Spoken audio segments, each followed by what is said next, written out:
The Calgary Flames played a very well-fought game against the Seattle Kraken and finally snapped their 6-game losing streak, but at what cost? You're Locked On Flames, your daily podcast on the Calgary Flames. Part of the Locked On Podcast Network, your team every day.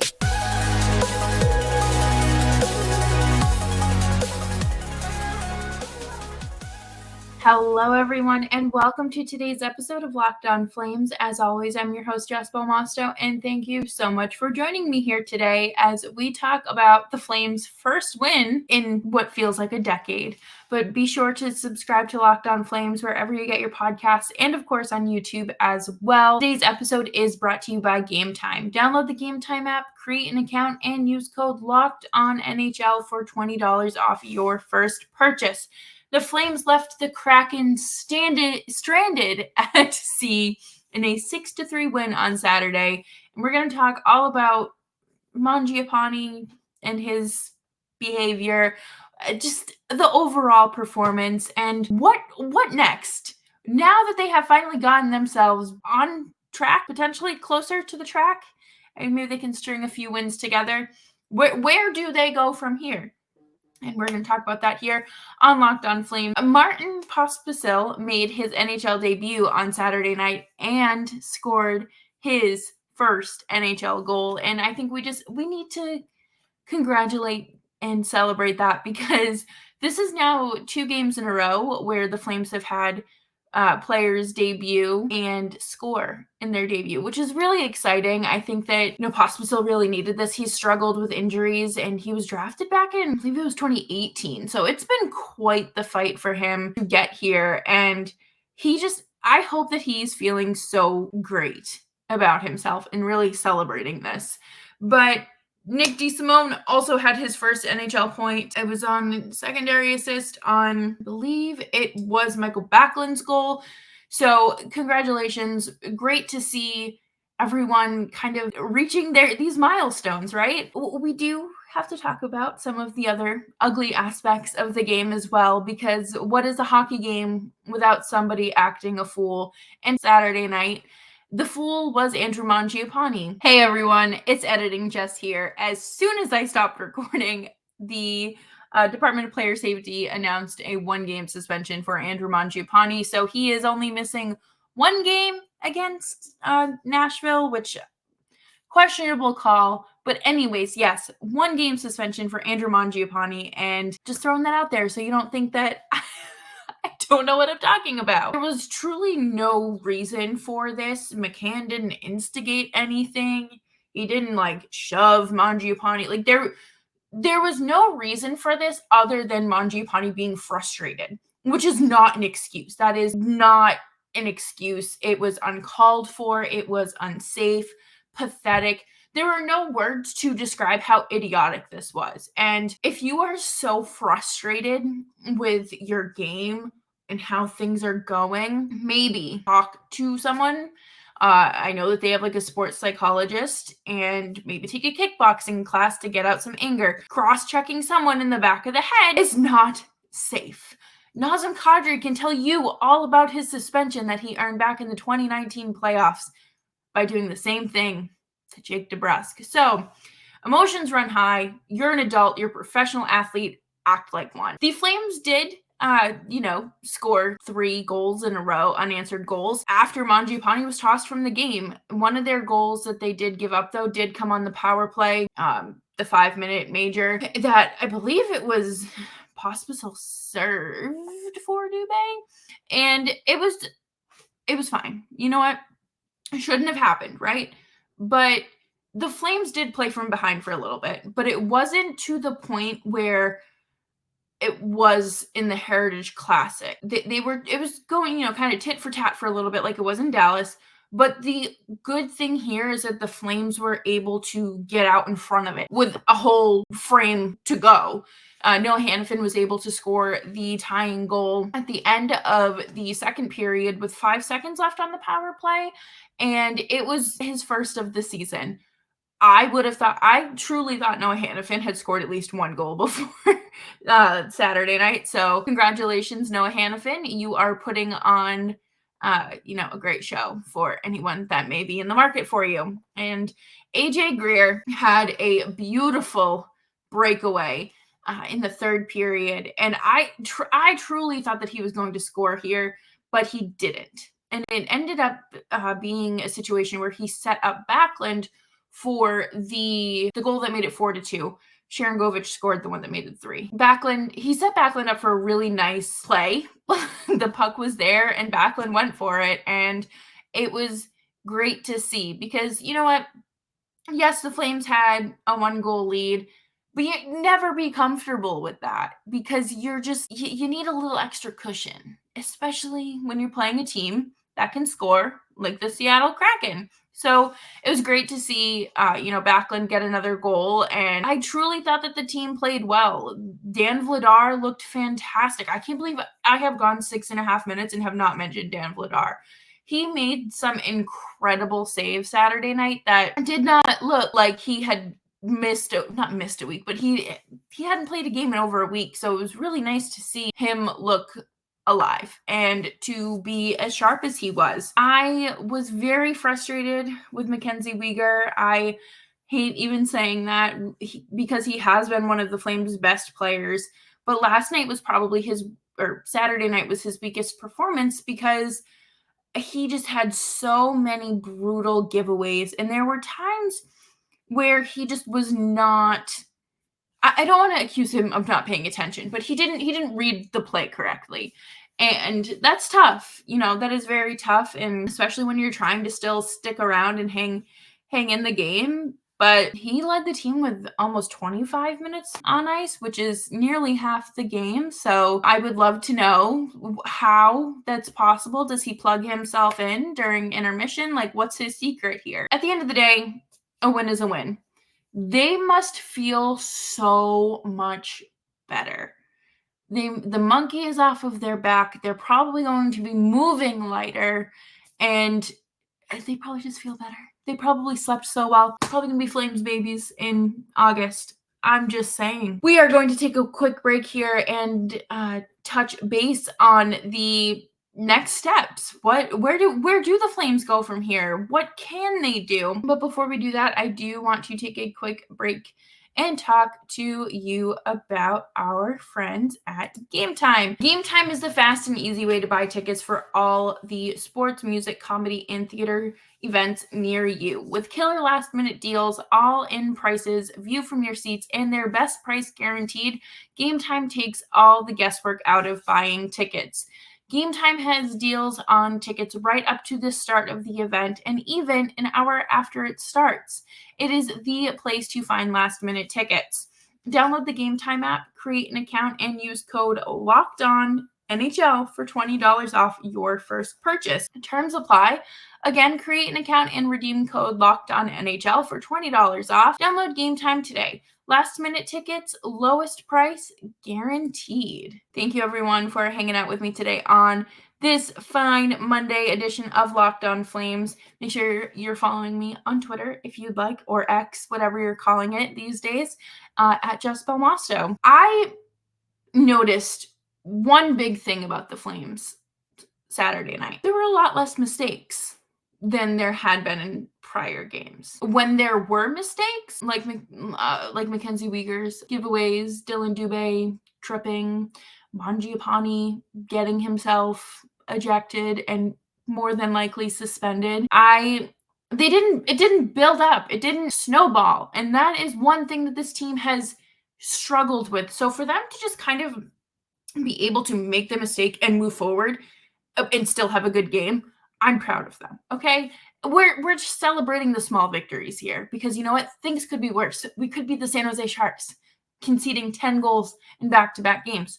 Not great. I do have to, again, give credit to Dan Vladar because he made some Jacob Markstrom-like saves for a guy who has only seen the priest twice in 10 games. That's, kind of impressive, I will say, for him to stay as sharp as he has and to, the Kraken are a decent team, so I'm just gonna take this as a win, really. It's not a smart decision. You can't be making emotional based decisions. I don't know how many times we've had to say that already this season, especially Rasmus Anderson. I am looking at you, and it is so frustrating because I know that these guys know better. We all know that they know better, but just in the heat of the moment, they're frustrated. And go take a kickboxing class, like I recommended earlier, because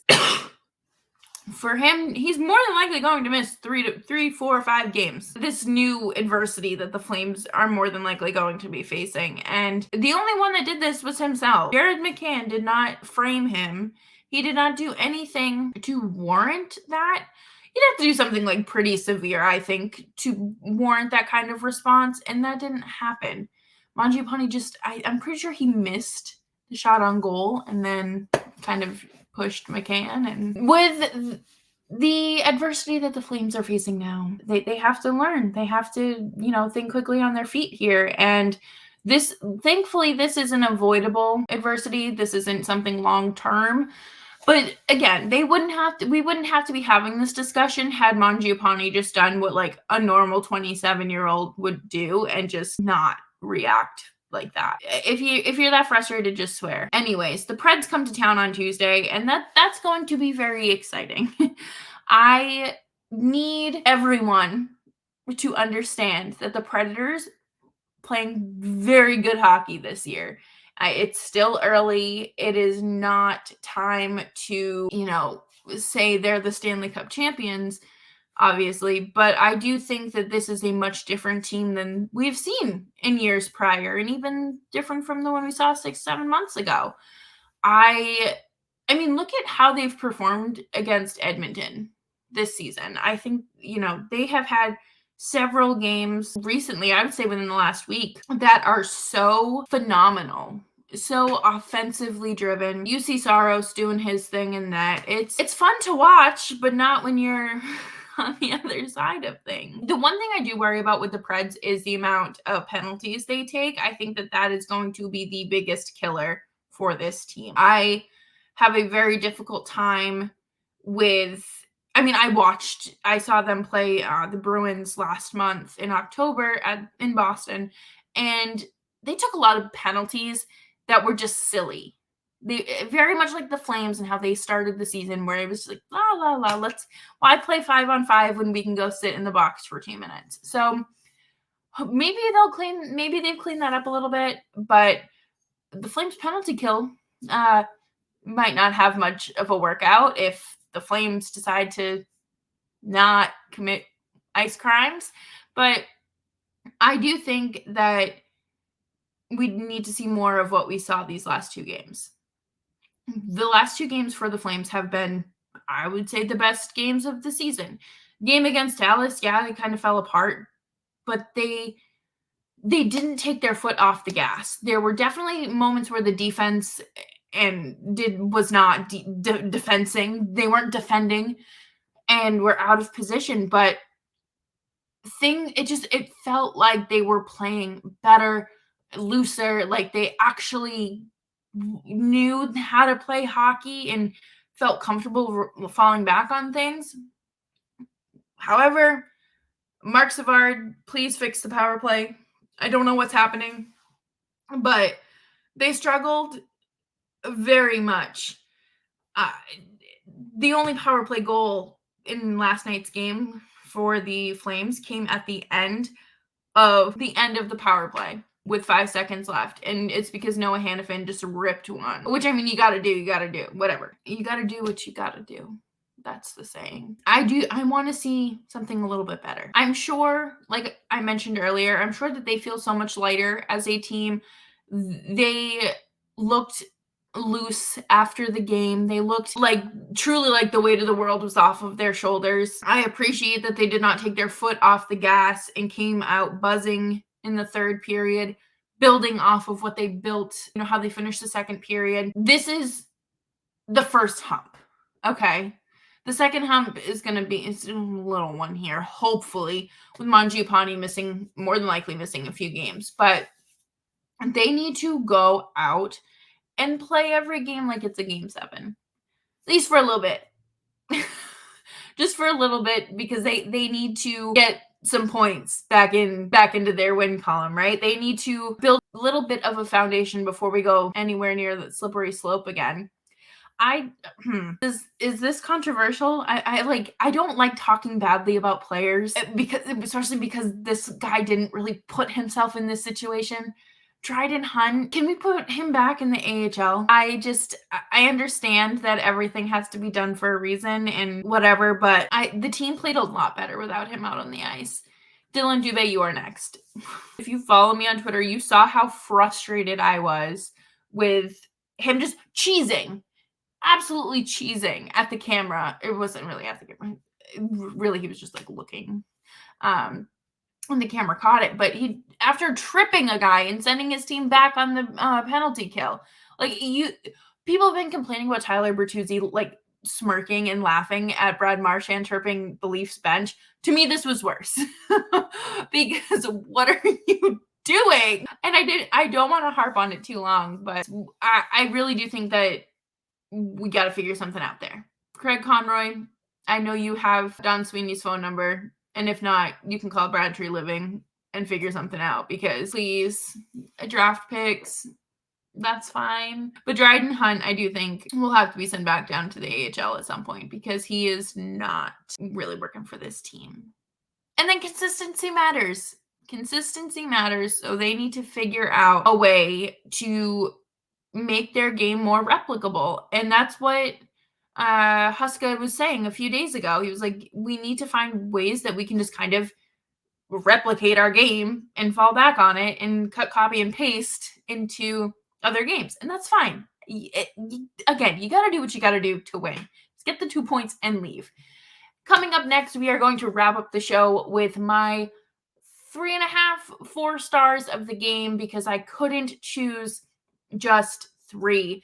And before we do that, I am going to take a quick break here and tell you all about FanDuel. Score early this NFL season with FanDuel, America's #1 sportsbook. Right now, new customers get $150 in bonus bets with any winning $5 money line bet. That is $151 if your team wins. If you've been thinking about joining FanDuel, there is no better time to get in on the action.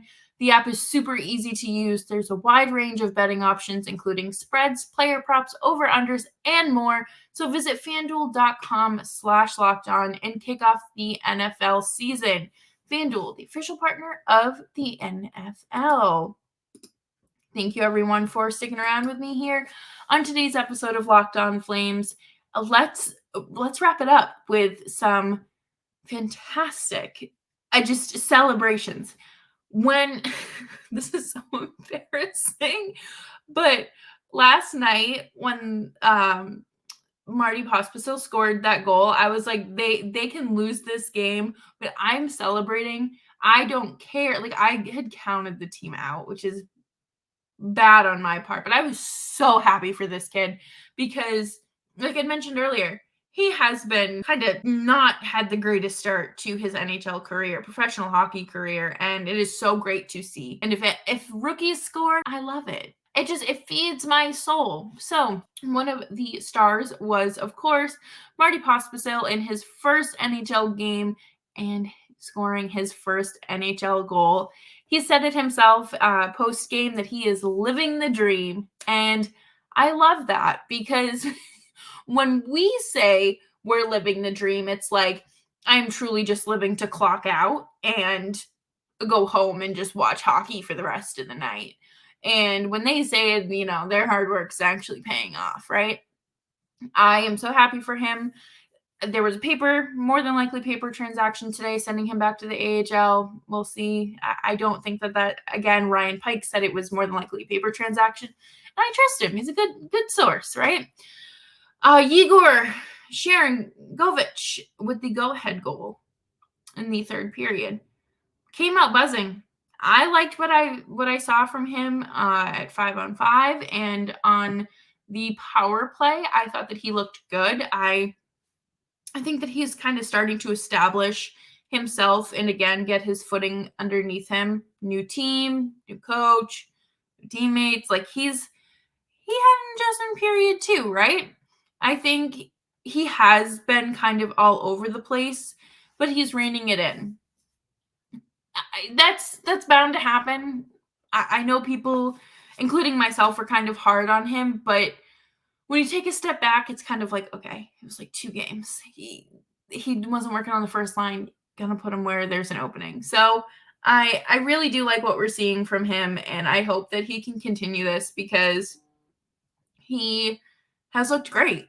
He looked great last night, and I'm very interested to see what they do with him and if they move him back up to the top line, if in Mangiapane is more than likely absence. So that's definitely something for all of us to keep an eye on, I would say. And my third and fourth star, I could not decide between these two. And it's mainly because they both performed very well, but one of them had an empty net goal, which I don't want to say like that's, kind of like a freebie because it's not, it still counts. But Dan Vladar looked incredible. I have said that a handful of times this episode, and I will say it again. I thought that he looked good. There was one goal that he couldn't see. Someone was standing right in front of him. You're not going to see that puck until it's over, like it's coming and it's too late. And I believe there was a 5-hole goal as well, and you got to squeeze your pads.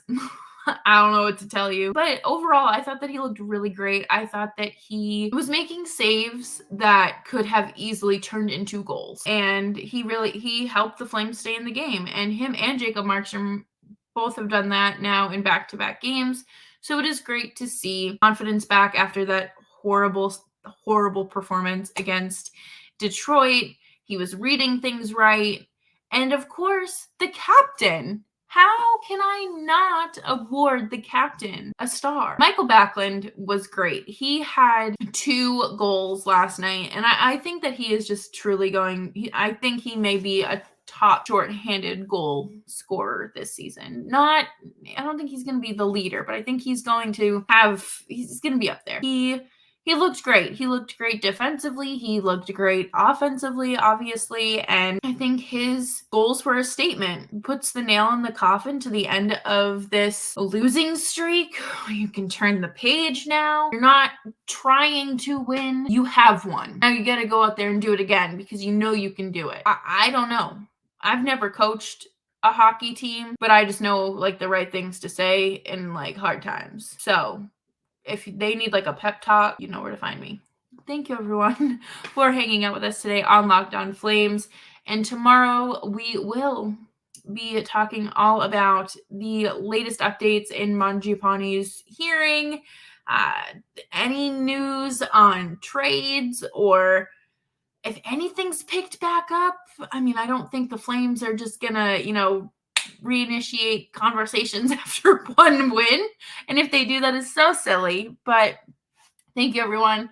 Make sure you're subscribed wherever you get your podcasts. And thank you so much for tuning into today's episode of Locked On Flames.